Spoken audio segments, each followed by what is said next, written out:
It was not luxurious, but it had the basic things you need. It may not have been the most luxurious trip, but for Ann Jennings, It had my safety equipment. it was a trip of a lifetime. Here you can see the ship, 470 feet long. For 2 months, this is where Jennings lived, on board a research ship off the coast of Greenland. And these are some of the sediments. You can see they change in color and they change in texture. Jennings is a senior research associate at the Institute of Arctic and Alpine Research at CU Boulder.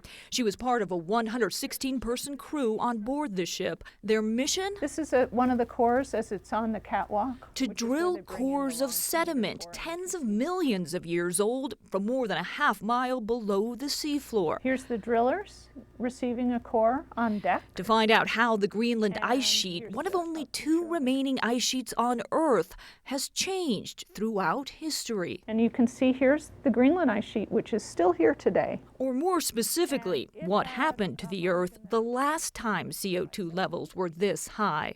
And right now, the Greenland ice sheet is melting. And it has been very resilient to climate change, but it is melting all over the surface, and it's losing mass. Scientists say human-caused climate change is melting the Greenland ice sheet at an alarming rate. It contains enough fresh water that if it were to melt completely, it would raise sea level by 7 meters. We want to know, has this happened before? And when was that? And how were the conditions then?